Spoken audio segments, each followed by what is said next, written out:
Hey, Des. How are things?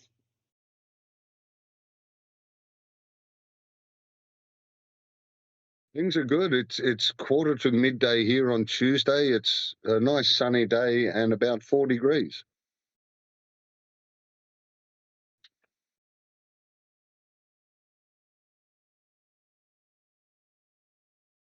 Nice. Remember, it's winter down here, though.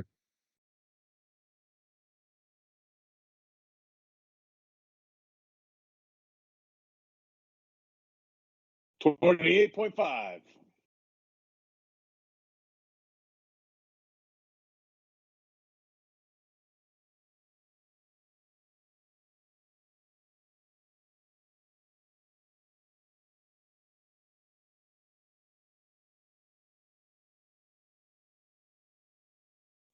Well, I got a nice message from Gregor the other day, and we did a little bit of work together when he did the Kevin Lowe roast.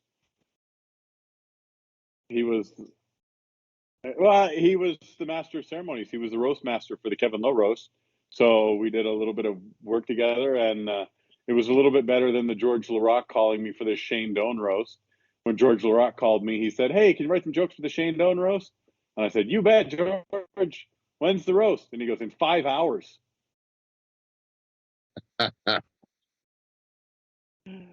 So Gregor's been great, and gosh, I got nothing but love for those guys. So I would tune in after 2 o'clock after Oilers Now if I was driving somewhere within TSN 1260. I was always tuned into that. I loved it. So him and Struds and all the guys. I like as far as the Calder. Now, has the trophy been awarded? By the way.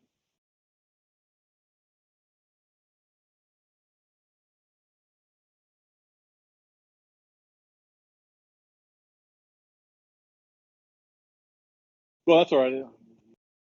I didn't think Skinner. He didn't he was great, but I didn't. I personally, I don't think I would have given it to him.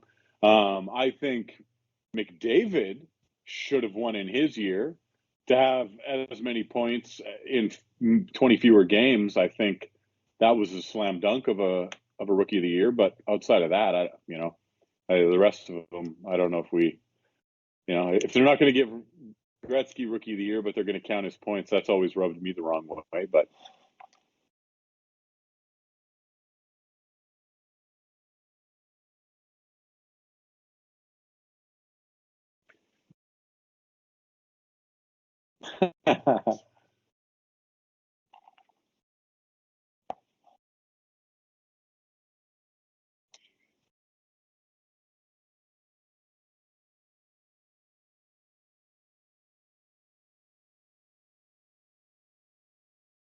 What?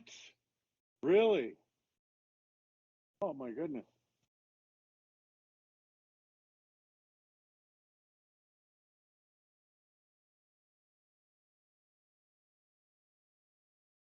Yeah, but Boston didn't have anything left. However, if we think about this, if Taylor Hall would have been traded before the draft lottery, Taylor Hall would be the luckiest, the best good luck charm for number one drafts. So Chris Franklin, Taylor Hall's playing for the Oilers. Yep. And the Oilers leap a bunch off and they get McDavid. And then he goes to New Jersey, and New Jersey leaps a bunch of spots and gets who was their first round one? The one where he goes, how good luck am I?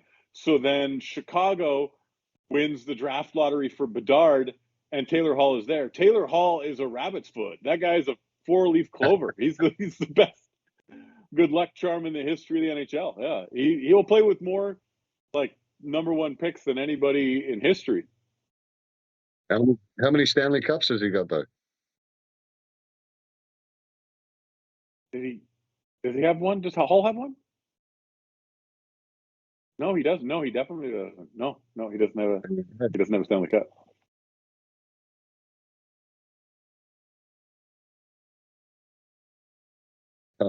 Yeah.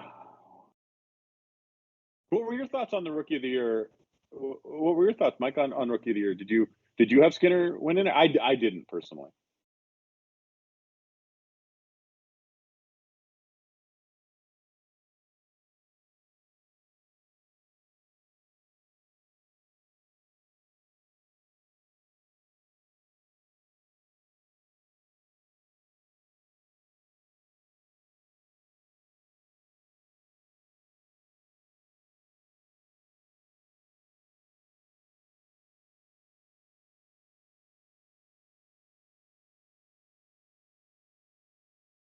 Yeah, Yakupov had a shot too, I think. Yeah.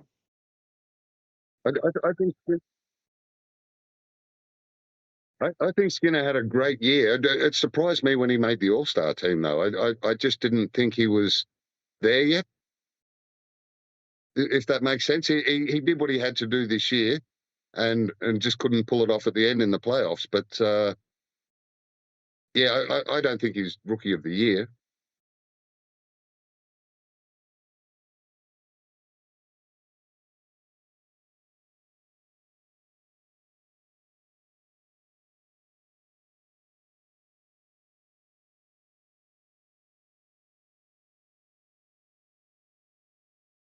Hmm.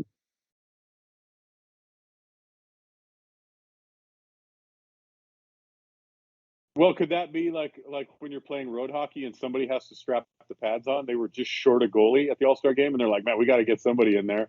You're like, oh, get the defenseman.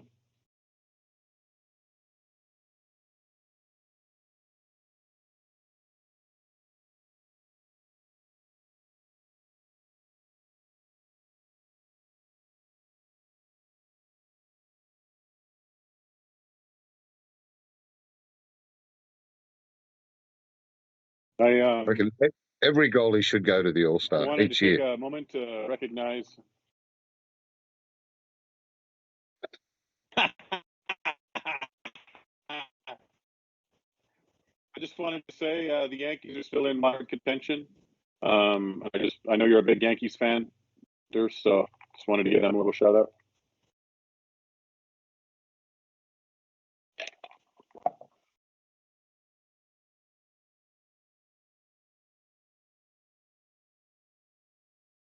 Working at this end, Dirsa.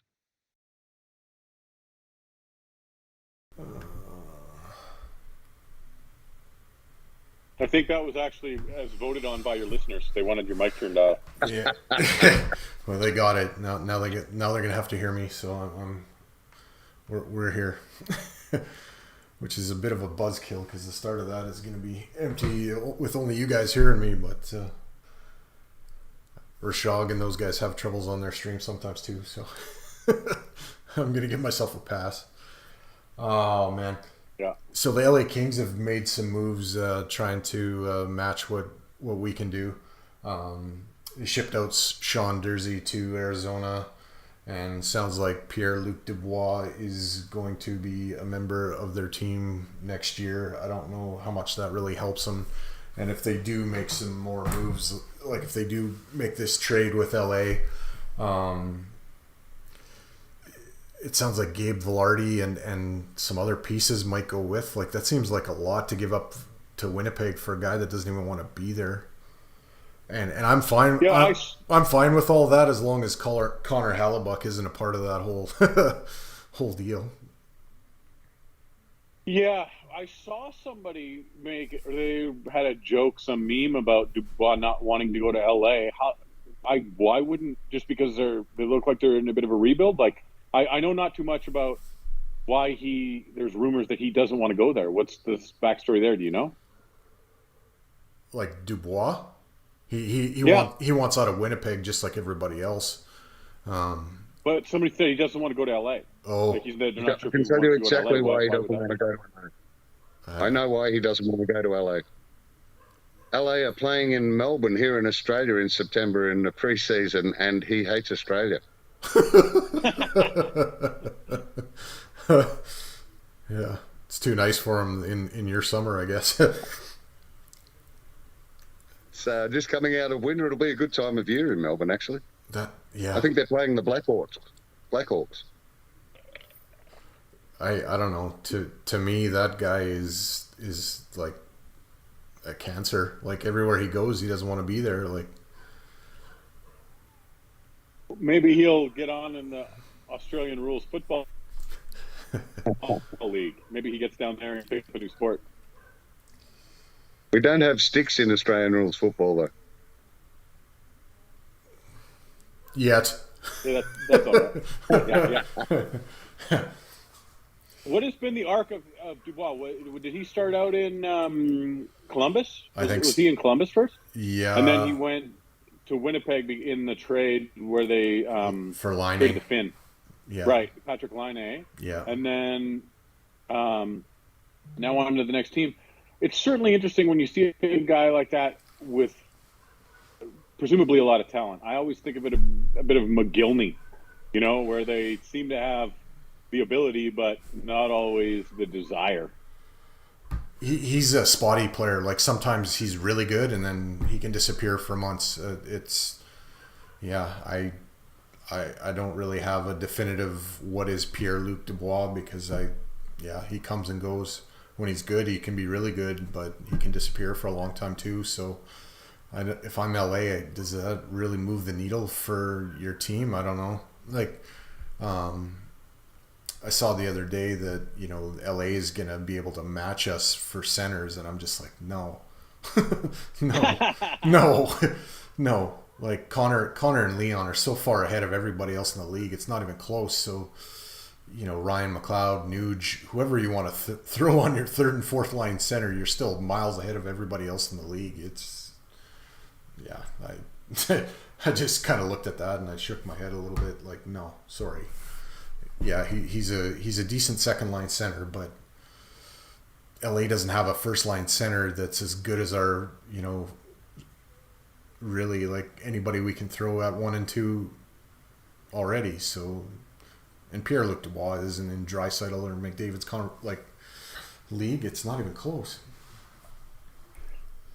I agree with all of those, every single bit of that. I have a couple of questions that I had written down that I wanted to know your thoughts on. And that is, if you could unload Nurse, would you?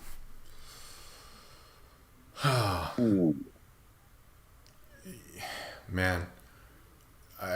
For me, it's a no. Yeah, I think Nurse, like, Jonathan Marchessault was a Conn Smythe Trophy winner, and he said if Nurse didn't get suspended in Game 5, they might not be a Stanley Cup winner. So that's the best player, in the playoffs saying that. So to me, that holds some water. I think that checks my Nurse bias, because I look at Nurse and last year he was injured, still gutted it out, played in the playoffs. Like, the guy is a physical specimen like few in the league. He's probably one of the only guys that, McDavid doesn't totally torch in a foot race. Like, there's a little bit of a challenge there for Connor to beat him. The only other defenseman I think that skates any like Nurse is probably Cale Makar. And that's pretty elite company to be in. Skating isn't the whole game. There's more to it than that. But when you play the game and you understand the defensive side of hockey, Nurse gets lost sometimes in coverage. Yes, so does everybody in the league. But you can ask that guy to do any task on the ice, and he can do it all. Like, he can play a physical brand of hockey. He can play a finesse style where it's using his feet, and he doesn't take a ton of penalties. I almost wish he had a little bit more Chris Pronger mean nasty in his game. I'd be okay with that. Like, I'd be okay with him taking a few more trips to the penalty box if it meant he was clearing the net front and people were afraid to go into the paint because they're gonna, have some damage inflicted on them. Like, with him and Ekholm now, that's a pretty damn good left side, and Kulak behind that. I have no issues with our left side. To me, Nurse needs a partner that is a little bit more gifted than Cody Ceci. Ceci was injured in the playoffs. I don't think that's breaking news. But even when Ceci is totally healthy, I don't think he's a good enough defenseman to be on your top pair and be a cup winner. Should your best defenseman be able to compensate for that? Maybe, but I don't know. Look how good Bouchard looked after Ekholm arrived. I mean, it was night and day. It was night and day. And I kind of think Cody Ceci, if he's on your third pairing, that's a hell of a team. But as your first pairing right shot guy, I don't love that. I think, the defense as a whole next year is probably going to be a little bit better just being the way they are, like no changes at all. I think Vincent Desharnais, after getting that playoff experience and kind of the NHL game experience he got last year, I think that'll serve him well. But to me, in the playoffs, his pivoting, his switching from skating forwards to backwards kind of got exposed a little bit. And his reads at the far blue line and the red line kind of got exposed a little bit. I'm fine with the way that guy plays behind the net, in front of the net, in our zone when it's under control. But it's just kind of switching from skating forwards to backwards or pivoting and a little bit of his reads that I didn't like. I think if I was coaching though, and Kulak's his partner, I would talk to him about backing him up a little bit better, because there was some issues where he would be trying to challenge the puck carrier and he'd get burnt and there was no coverage behind him, so it was basically a breakaway. That part was probably the biggest deficiency I saw in our D in the playoffs. I don't think our D really played badly. I just think Vegas is a good team, and they deserve some credit. I think also in that series we tried to instigate a lot of extracurricular stuff and kind of be the bully in that series. And I think that took us out of our skill game. I don't think Vegas, they're a deep team, yes, but I don't think their top end skill is what Edmonton's is. They don't have a McDavid. They don't have a Draisaitl. They don't even really have an Evander Kane. They've got players like Hyman, but, and I think injuries kind of caught up to us in that playoff series. I think, we put up a valiant effort, but some guys just didn't have the normal jam that they do. I thought our bottom six played really well. I really, I was cool with that. Guys like Bukestad and Costin played really well. Warren Fogle was amazing the whole playoffs. No, he didn't score a lot, but that guy was playing hard hockey. He was in that playoff zone and in that groove. But I mean, to answer your question, who am I getting back for Darnell Nurse? I mean, if I trade that, I've got a huge hole on my left side again. And if I can find somebody that comes in that can do his job for $7 million a season, and I have another $2 million to spend on forward help or a right side D partner and shipping out Cody Ceci, then yeah, I'm thinking about it. But I don't think it's as easy as just saying it. I mean, we all look at the contract and we evaluate every single play he makes. Is it worth, $10 million a season? And it's easy to say no, but I don't know. I just don't know how you replace that. I mean, Chicago Blackhawks spent $9.5 million on Seth Jones. I'd rather have Nurse than Seth Jones at this point. I really would. I don't even think it's close. Yeah, I think tons of great points there. I think smooth skating. Also, with Kane hurt and Cassian being gone, there really wasn't a lot of muscle left. So when you said he does whatever you ask of him, I think that's probably one of the biggest things. I mean, we don't need him to fight 5 times a year, but I want him to fight 3 times a year, twice a year. And it's nice to have somebody who's got that ability if we need it. Getting whoever we get back for $7 million, it's unlikely that they would be able to, get into it the way that he does.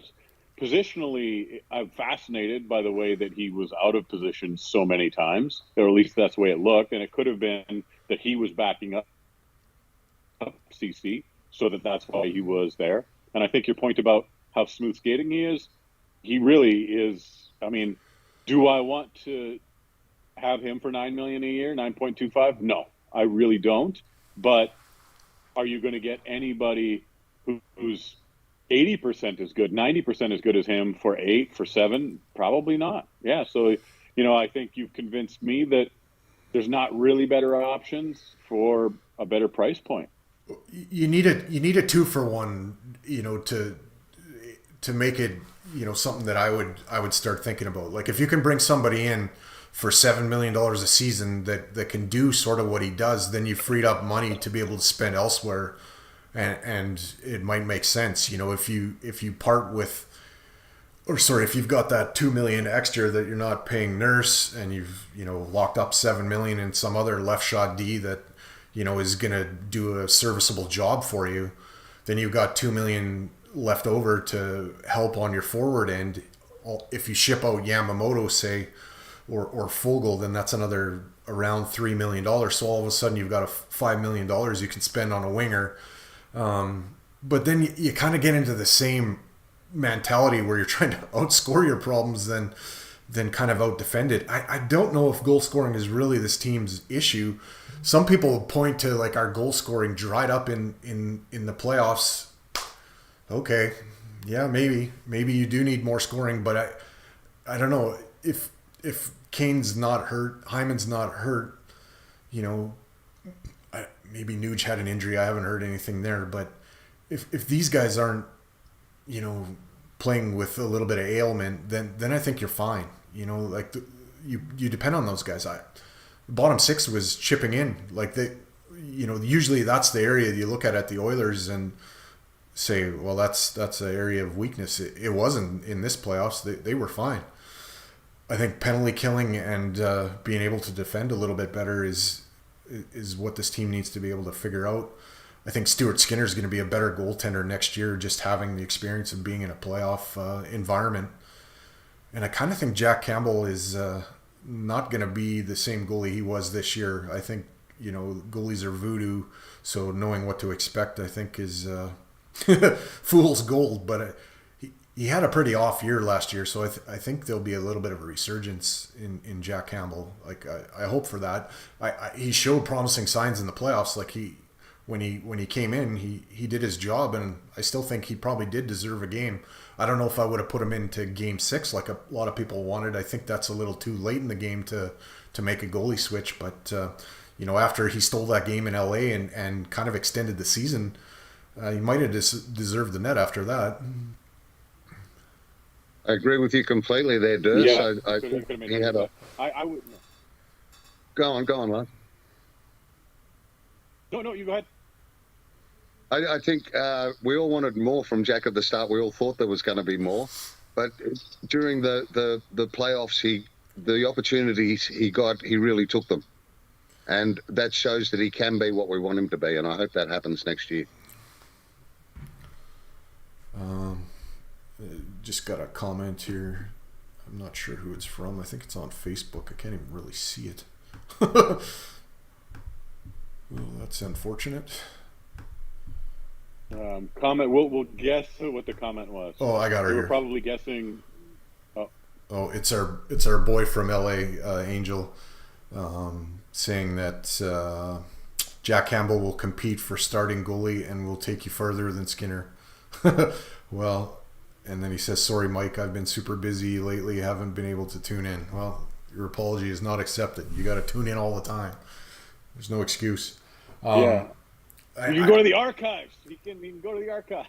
I mean, I think it's easy to say that Campbell might be better next season than Skinner. Maybe there is a bit of a sophomore slump for Stu, but I don't know. I think with goalies, you take it a day at a time, and take the advice of Mark Messier. You're only as good as your last game or your last shift, and see what you have and evaluate day to day with them, because unless you got Patrick Waugh or Martin Brodeur, like these elite goalies, I don't think you know really what you have all the time. I mean, what has Binnington done since his first year in the league? I mean, guy was on fire, and now he's literally fighting for his job every night. Yeah, I agree with your statement about Woodcroft, like it being too late in the game. It was too late, and we would have looked like we did when we were trying to flip-flop between Koskinen and Mike Smith in the playoffs all those years. Like, who do we put in? Who do we put in? It's like, pick a guy, stay with that horse till the end. I had no problem with that. Or, like, he steals a game in L.A., Jack Campbell, then go with Campbell for a few games. Like, to make that change as late as it did, I was okay with the coaching decision there, because I was sick and tired of watching the goaltenders, them guessing like, well, he had a bad game, he had an okay game, he had a bad game. I was sick of that. Chris Franklin touched on something super fun, and I wanted to mention that. So being in Australia for the start of the playoffs, it was fun to watch, and you realize that there are a lot of hockey fans in Australia. There are a lot of fans of the NHL. There's a couple of teams in Australia as well, but like kind of like a semi-pro, they play like an inter-Australia league. But there is going to be a preseason game in Australia, an NHL preseason game. And I don't know if it's getting much coverage, but they announced it while we were there. We were on tour in Western Australia when they announced that they're starting like a preseason game there. That's really cool. I hadn't heard that, so you're breaking news on our show, which I appreciate. It is the LA Kings and I believe the Chicago Blackhawks playing in Melbourne, playing at Rod Laver Arena, I think, which is where the Australian Open tennis final is played. They're converting that to a complete rink. So Eric Friesen wrote an article the other day about Luke Gazdic has a new podcast. It's Mitts Off with Luke Gazdic. He had Connor Brown on there, and he was kind of quizzing him. And it sounds like there could be, a free agent pickup here of Connor Brown, ex-teammate of McDavid in Erie once upon a time. So trying to reunite those two. He's coming off a significant, I think, ACL injury. But a pretty good player. So lots of people are, itching to hear that kind of break for real by Friedman, probably on the first. So, yeah. I have two questions about that. Yeah. What shot is he? I don't know which way he shoots. Okay. I believe he's a right shot, but... I thought he was a right shot, too. I remember reading that, but I didn't want to... I'll get my crack stat guy on that, but I believe he's... Perfect. While you're doing... He's a right winger. The second question... I'd like if he was a natural right winger. Not somebody they moved over there because they needed him to be over there. Yeah. Shoots right, yeah. Okay, great. So 6 feet, 181 pounds. That's solid. Then, what were his stats the last season before his knee injury? Like, was he scoring 20, 25? What were his stats last season? Before he got the injury, yeah. Yeah.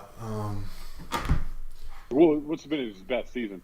Okay. So, what was the name of the other brother who played with Connor? There's two brothers who, one of them played with us for a little while. One of the brothers, and then played with Connor in Erie. Drafted in the first round, I think. Strom. Thank you. That's what. Yeah. So, yeah, we're gonna get the guy he played with in junior. I'm like, yeah, well, he was even at 17, he was an NHLer. Whoever. And I don't want to dismiss anybody's talent, but you put Strom with him, or you put this Brown kid with Connor at that time. Whoever's there, in the words of Dave Semenko, a fire hydrant would have scored 20 goals. Yeah. Semenko off the back of the behind and in the net. So he's had 220. Yeah. He's had 220 plus goal seasons. Highest point total is 39, which was actually in Ottawa. 10 goals, 29 assists. 21 goals, 14 assists. It was a couple of years ago in Ottawa. So yeah, I mean, a guy that can score 20 in Ottawa, I would say you're probably going to be shooting for 30 or 35 goal season with McDavid. I mean, look what Patrick Maroon did playing on Connor's wing. It's going to boost your totals for sure if you have any chemistry at all. I mean, if he ends up being McDavid's right winger, I mean, that's not a guarantee, and really neither is him coming here. That's the same way we hoped for Lucic. That's the same way, when we're like, oh, he scored 25 before when we put him with Connor, and even with Taylor Hall, we're hoping for that chemistry, just something to click. So we've got a Yari Curry to wear a Wayne Gretzky. Yes. And I mean, I realize it's unlikely. And then anybody who does put up 25 or 30, if they're on a short-term contract, they're going to go somewhere else for, Cadre Flames money. So I get that. But I'd love to have a guy. I'll ask you both this question. What is, if you got to pick the two players for the whole season that played with McDavid, like current on the current roster, which two players do you put with McDavid? Who do you have there? Dirsa? Oh, you're even telling us who to go first. I don't like the idea of doing a full season with McDavid and Draisaitl as partners on a line. I like them separated. I think in the playoffs that needs to be the way it is. I'm a little bit flexible on that. If a team is locking everybody down and I don't like going to them from a standpoint of when you're trailing, like last resort, going that way. I like the idea of using them to get a lead and then splitting them up, make the other team go on, trying to figure out a way to catch up rather than us trying to figure out a way to catch up. My wingers with him, I like when Nuge is on his left wing. I just like that wrist shot that Nuge has, and then you want somebody with size to go and get pucks. Kane might be that guy or Hyman, but I like Kane more on his left side than on his right. This idea of getting a bona fide right winger that's what he's known for playing works. I don't think Yamamoto works with Connor. It seemed to work a little bit with Draisaitl. But I don't think it works with McDavid. McDavid plays the game at a completely different speed, and I don't know. Connor likes to have the puck and not have somebody go get it for him. Like a lot of times when Connor's breaking into the other team's end, they already have the puck. It's not a retrieval game when you're out there with Connor. It seems to be more of a retrieval game with Leon. Leon's great at carrying the puck, don't get me wrong, and I love how he can hold off guys almost like he's Shaq in the post with one hand on his stick playing with the puck and kind of uses his other arm to hold people off and can, still skate with two guys hanging on him. I love that. Like, it's great, but it seems like Yamamoto fits in more with Draisaitl, and the way I'm getting this is that Yamamoto's probably gone in the next, week to offseason anyway, but I think it's probably going to happen sooner. So if this Connor Brown thing is going to happen July 1st, the money has to come from somewhere. Yeah. So my two, to answer your question, Lars, the same three that Dirsa said. Definitely. Initially, I just thought straight away Kane and Hyman, but the idea of Nuge being there occasionally is great too. Well, I like Nuge as a centre as well, third line centre. But yeah, bolstering that first line's good. Yeah, I agree with.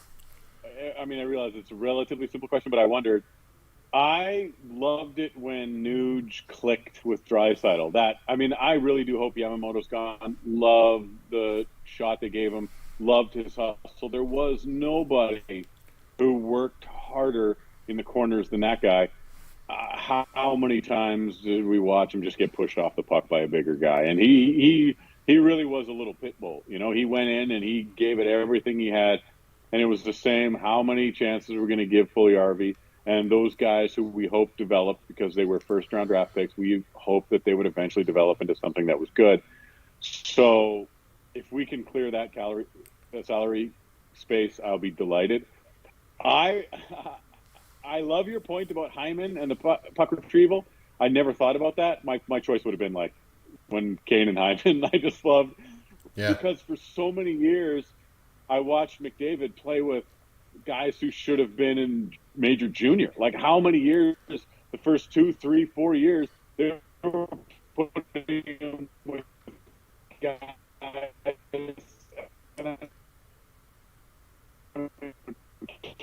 Cassian and Maroon, those guys sure they put up big numbers, but our credit. But I love to see him with talent, guys who can score back and that's what I want. I want to see him with talent, and I want to see Nuge and Draisaitl click like they did together. I really like that. Here comes Ty Ratty, McDavid's new left winger. Like kind of cheeky with that response, but I wouldn't mind like after probably 4 or 5 months to see Dylan Holloway get a little bit of an opportunity up there, because he might be the guy that can actually keep up and contribute on the left side there.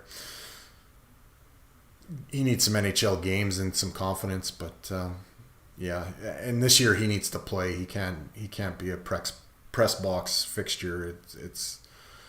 It's time to start developing some of these younger guys. I mean, that's what Jay should be all about. He's a young, youthful coach, and he's been down in Bakersfield. He knows what it takes to kind of develop guys to the NHL level. So some of these players need to take a step. I mean, there's some youth in and around this club that needs to make a mark this season. I think from not only a financial, to help the cap situation, but just to kind of start pushing the veterans too. Yeah. My one concern with Holloway is possibly size. I just hope he doesn't have that Yamamoto problem. He's bigger. I just wish he was another 6 inches taller.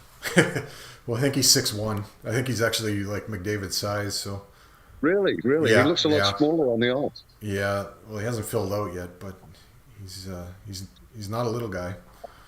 Yeah, right.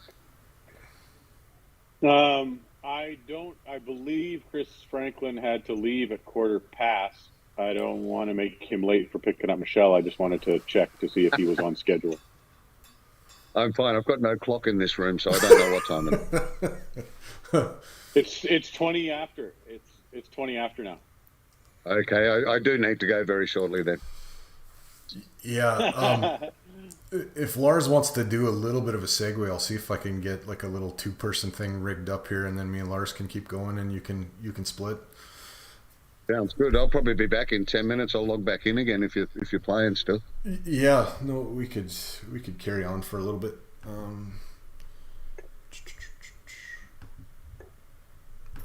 just need to work on this on the side, but you guys. Sure. Well, while you're working on that, I'll pose to you the last question that I wrote down, and that was, I since the day we Bouchard, since the moment we got him, I was so excited. Really believed that he was going to be my new favorite player. Turns out it's Hyman because the guy just gives 100% every shift. But I thought Bouchard was going to be my guy. Like, I love him. When it comes to the power play, I mean, I know what his pedigree was in junior, but how do you skip over Nurse for the power play for Bouchard? Do you think that there's that big of a difference between, like, you know, when we traded the guy who was quarterbacking our power play forever, and then instead of giving Nurse stepping into those shoes, how did they go directly with Bouchard? I was surprised by that. I'm glad because I was a Bouchard guy, but what was it about Nurse that isn't as power play worthy as Bouchard? So every mile an hour you add to a slap shot, that ratchets up the degree of difficulty for a goalie to make a save. And that is the difference. That really? Yep. Bouchard's one-timers from that blue line just rockets. Bouchard not only has that rocket, you know, Bouch bomb slap shot, his snapshot is elite.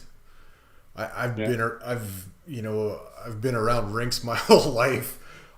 When he was a rookie at rookie camp, I walked behind the net and he came in and whistled a snapshot from the hash marks that, you know, rang off the stanchion. And I don't get spooked easily. I jumped like about 1.5 foot. Like I was scared. He's just elite shot. And Chris, if you've got a bolt, I've got that other screen ready. We can let you go. I will do that, but I would answer the question exactly the same as Dirsa. Yeah, that slap shot from the blue line. Oh. Yeah. Okay, I'm out of here, guys. Great chatting with you both. Okay, we'll let you go. When you come back, just let us know and I'll let you back in. Will, for sure. See ya. It's just me and you now and all my hemp plants beside me or something. I don't know. They're big ferns. Somebody said something here on Facebook too. I got to figure this. Just a second here. How do we go up there? Oh, I think it's Taylor Hall comment. Taylor Hall gets to mentor another phenom #1 overall pick, considering he was a #1 overall. And oh yeah, and Connor was #1. Connor wins 3 hearts.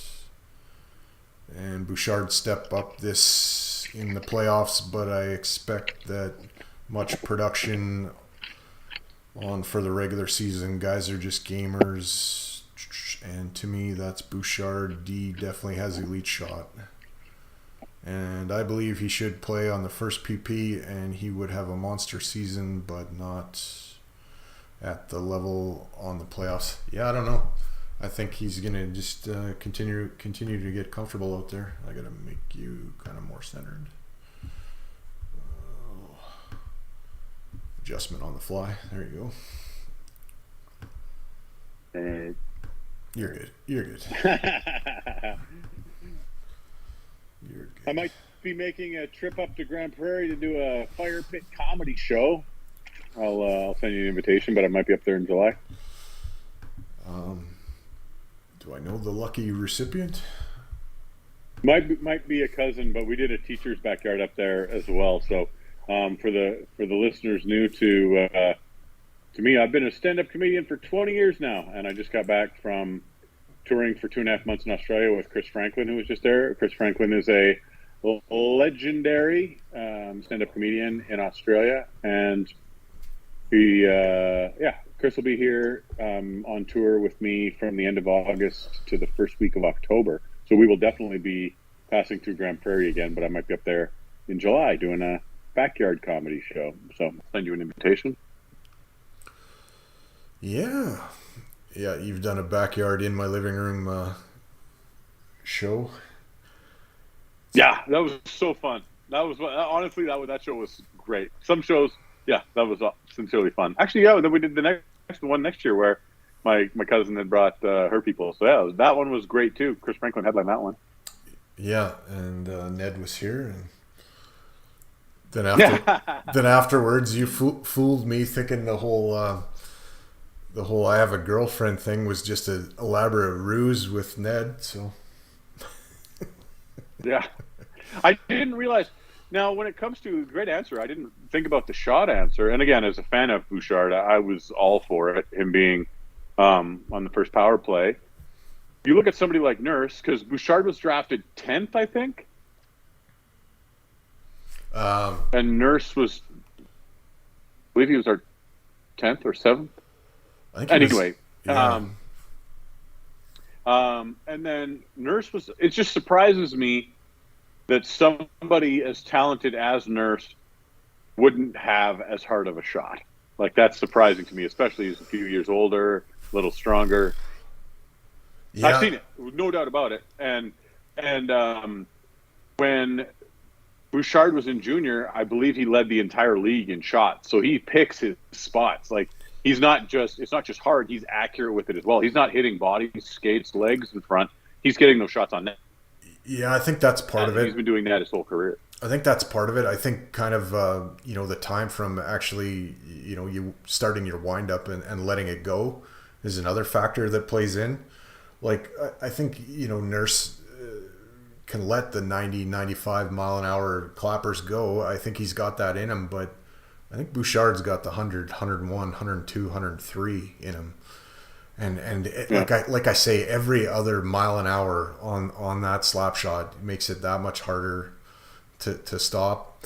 But the thing I know is that Bouchard has that elite snapshot, and those are I think can be a lot more dangerous than the big wind up clappers, because you got more time to kind of get set for that, and then I got to be in the way of that to make the save. But these snapshots that, and being able to walk the line and little hesitation moves and all that, I think Bouchard's a little bit maybe more agile side to side. Nurse has great end-to-end speed. Nurse stuff speed, yeah. Yeah. I do like the way Nurse can kind of, he's looking to make plays out there when he's on the power play. Like, if you watch him, he's looking to set people up, make some nice passes. So I don't really have a problem with that. He keeps a lot of pucks in that sometimes would get out with other D because he's long and rangy and has a pretty good stick. But yeah, it's hard to say no to that ability to just let the puck go that Bouchard has, and I think that's why. And he's used to it. I can't remember if in was it Sault Ste. Marie? If like the Greyhounds, if Nurse was heading their power play or not. I don't know if I'm not sure there. I know he was a big part of their penalty kill and all that, but I don't know if he was head manning their power play. Bouchard was, he was groomed to do that with London, and it's just that bomb. It's really hard to argue with that. Like, Tyson Barrie had a great shot, and Bouchard's is even better. Yeah, we all thought that the power play was gonna go into a bit of a tailspin and have this big adjustment period when Bouchard was asked to take it over. Well, that didn't happen. It took off. It got even better. Like, it was the best in the NHL history before Barrie left, and then it got even better. It was just unbelievable. Yeah. What are your? I don't know if you guys have talked about it before. Would you have an explanation for the exodus that is taking place in Calgary? Like, how many people just don't want to be there? I was hoping you were going to bring this up. That whole stick flinging thing that David Rittich did to show up Leon Draisaitl, I think, was the precursor to their franchise being, obliterated. I'm being a little bit cute with that because I think Daryl Sutter played a big role in the dismantling of the Calgary Flames. I think, the man from Viking, Alberta might have been more of an Oilers fan and a mole trying to destroy them from within than we ever knew. It's crazy. Like, Gaudreau, Tkachuk, and now, everybody that's left doesn't want to come back, even though, they got rid of Daryl Sutter. Like, yeah, it's an old building in Calgary, but, every time I've been in there to watch a hockey game, it's pretty loud, pretty vocal, and you'd think that would add adrenaline to you as a player playing behind that. Like it's not Rogers Place, but it's I don't know. So yeah, you're playing in an old barn, but Calgary's a nice city. I've got nothing wrong with the city. It's just the sports teams that they seem to have there. That's my only beef with Calgary. Yeah, I had a theory that somebody nipped in the bud a little. So my idea was the taxes in Canada being higher. So if you're in Las Vegas or you're in Texas, the taxes are considerably lower. So a $5 million contract in either of those places, and I certainly somebody can fact check this, but you're making an extra almost $1 million in the taxes you're not paying. Florida too. So I thought that all of the Canadian teams paid considerably more in taxes than all the American teams. Somebody told me that Edmonton and Calgary are not, like, they're in the bottom 10, like in the top 10 of the amount of taxes that you would pay, but they're not like slam dunk one, first and second and all of that. So I thought it might have been that, somebody like Goudreau who went, it was like, I'll make more money if I play in Ohio. Like, I get the exact same contract or a similar contract, and I'm going to make more money if I played in Columbus. I don't know if that's actually the case, but that was one of the thoughts I had. And then it's fast, like, to have, I'm not resigning, which actually does their team a favor, I think. Well, they know because they know. Yeah, they know. Yeah. And I mean, you're not going to get a huge return because they're on the last year so they're in trouble. And I like the rivalry. I don't want them to make the playoffs. And people are like, I'd love to have Calgary and then beat them. Like, no, I don't want them to make the playoffs. No, I'm not rooting to face them. And it's the year that we played them, I was terrified because those Sutter, has always gotten more. He gets blood from a stone. Like that guy, yeah. When he coaches, he got results and maximizes the talent level. Yeah, yeah. So I was worried. I was genuinely worried. Please don't let us lose to those guys. And I think you make so many good points about everything. The whole podcast, listening to you talk about stuff because I never thought about the dry saddle puck retrieval stuff. I didn't realize about the speed or the quickness of the release of a Bouchard shot and all that stuff. So it's always fun for me. I talked about this the last time, and I'll bring it up again because I do this show once or twice a year. So are you getting sick of Arizona as a team? Can we get that team moved somewhere else? Like, what are your honest thoughts about that? I mean, you as a comedian, can you write better material than they give you? Oh, I don't know. And their social media, like their Twitter account, they just dunk on themselves like that. That was crazy. The couple of weeks like after their deal for their arena fell through. They were just trolling themselves. Like, oh man, and what's going to happen when this college kicks them out? Then what? They're playing road hockey, like. The Grovedale Arena starts to look promising for them. I mean, man, I don't know. Like, what are they playing in front of? Like a maximum 5,000 fans? Yeah. I mean, there's junior A clubs that have a bigger gate than that. I think the Red Deer Centrium holds 7,000 or 7,500 people. Like.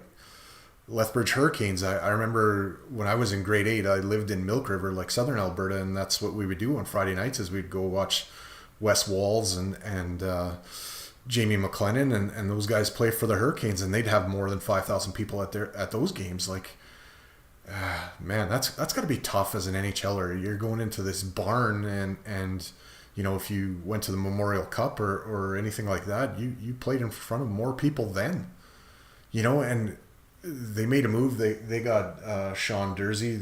But I'm thinking, why? Everybody else wants out of there, and you're making a deal for this guy, doing the Kings a favor. Like, I guess they probably have to get to the cap floor, so they'll take whatever they can get. But and Clayton Keller last year, I mean, that guy was a player. He was really good. He was impressive. Like, maybe Edmonton should see if they can get a sweetheart deal on that guy. Like. I don't know. Yeah, I don't know. I'm sick of it because you've got decent arenas for, in Hamilton, in Quebec City, I'm like anywhere. So the arena in Saskatoon seats 14,000, 15,000. Like that's the arena in Saskatoon. Yeah. And they could move that team to Saskatoon. Oh yeah. And they'd sell it out. That, it would be every single time. I mean, they sell out so when our lacrosse team left Edmonton, it wasn't selling overly well. And as soon as it went, and people, if you think about it, there was one professional sports team in the entire province of Saskatchewan, and that was the Rough Riders. Yeah. So for them to get another professional team in lacrosse, they sell that out every time. Like, you can't get tickets to that. Right. So the arena is nice. I've been in it. We went to a World Junior game there. It's a nice enough arena. And I'm like, move him to Saskatoon. I'm so sick and tired of Bettman. I am so sick and tired of him wanting that team there. And hey, I don't mind that a couple of Sunbelt teams were there. And if you look at it, the amount of Canadians that were on those teams, it was even proportion-wise was higher than the average in the NHL. So I'm like, I don't mind that Canada hasn't won it. I want us to win one, but I don't want it to be Toronto. I don't want it to be Calgary. So I'm fine with the Cup going to Vegas if it's all Canadians who are on the team. If we win the gold medal at the Olympics, that's the one I kind of want. And I want the Edmonton to be, like, obviously, I mean, I'm a big-time homer, but, my AirPods just died. One of them did. My phone just told me my AirPod died. So I I don't have that, but I'm so sick of this. And there's a percentage of the tickets that have to go to the university students in Arizona because it's their arena, so they have to do it. And I don't know what the percentage is, but it's a percentage. So they're selling those tickets for $10 a piece. Yeah. So it's not even like you're selling the tickets. I mean, they didn't sell it when they had their, decent arena. I'm sick of it. Move them anywhere else. Move them to there's so many other places that would do well. You know what needs to happen, and it probably is going to start happening, is the NHLPA needs to start, saying, the reason our salary cap isn't going along is because we're dragging this dead horse all over the place. Like that, right. The cap can't go up because of Arizona. You've got to shell out all this money just to keep them afloat as a franchise. Yeah, and I thought I heard it raining, and I left the windows in my car rolled down a bit, so I rushed over to see if it was raining. Yeah, and it's like having that friend. Hey man, can I borrow $20? And I'm like, well, you haven't paid me back the last 4 times I loaned you $20. Yeah, but I just need $20. So yeah, man, I'm tired of paying for you all the time. I'm good for it though. Okay, Arizona. I think the funniest when they got moved to the college arena is somebody tweeted a picture of one of those home backyard, just the little boards that they put up for backyard rinks, and they're like, hey, just use one of these. I'm so sick of that. The dressing room is like a portable wardrobe that you get from IKEA. yeah, so brutal. I'm sick of it, man. Have you for them to go anywhere else? Have you been to Quebec City? No, I've been to Montreal, but not Quebec City. Man, it's probably been 10 or 15 years since I was there, but their teams was gone forever when I was there, and the paraphernalia, and apparel and gear of the Nordiques was still alive and well. I couldn't believe it. I mean, they still love that team, and they haven't been there forever. It's unbelievable. Like the fans, like when the Jets went back. Yeah, like when the Jets went back. Yeah, exact same. The fans would show up, and I think even more so than in Winnipeg. Like it was unreal. There was a store almost like the Oilers store, just off of kind of their main part downtown. That was all Nordique gear. I got a Youngblood T-shirt in there from nice. Yeah, from like a Hamilton Mustang on the front with Youngblood on the back. There's a little jersey that I sometimes still wear for hockey, but. Yeah, no, great city too, and yeah, you just see them struggling along in Arizona, and any place else probably is better. I mean, Houston is probably a major market, and to have a Texas rivalry would be something. You talk about Hamilton. I don't know if the Leafs, they'd probably want to shut that down. I don't know why. It's not like Ontario couldn't support 2 teams, but They don't want to see another team in Canada win the cup before them. Maybe, I don't know. Suck it, Leafs fans. Yeah. I have to run too. Okay. So, man, it's so great to get that message. And for like listeners, I do want to say, whenever we're in the same city together, we meet up for a drink or some wings, and we've done it, since we first met. So it's like when you message me and say, hey, you want to do the show? I'm always like, yeah. And then I write down all the questions that I've been thinking about asking other people. And I'm like, I got to ask you, because generally your answers are fantastic. So if people haven't tuned in many times before, this is one of the most knowledgeable hockey. And I don't know if there's a bigger fan than you. We know some fanatical fans, and everybody who's a huge Oilers fan, you're as good and as big as they are. So it's always an honor to be on your show. I thank you very much for coming on. Anything you want to promote? If not, I'll shut her down, but go ahead. I don't know if people, I think I have a club show coming up in Edmonton at the end of July, but we did over 200 backyard comedy shows. I've been doing comedy for a long time, so it's nice to be indoors again. I'll certainly say that. And we did a lot of hockey fundraisers. So fundraisers for hockey teams. There was a great company that I worked for. A guy out of Saskatoon ran it. He passed away, but he's a great dude. His name was Mike Simmons, and he ran a company called Puckin' Funny. Now, they're not necessarily around anymore, so don't go looking for them. What I'm saying is you don't even have to reach out to me. You can if you want. But for your kids' hockey fundraisers, the comedy shows always did really well. You get some sports paraphernalia that you put a reserve bid on, and then you sell hockey stuff. And usually there's great people that donate hockey tickets, and you can raise a whole bunch of money for your kids' hockey team. I'm not saying that to promote my comedy career. I'm good.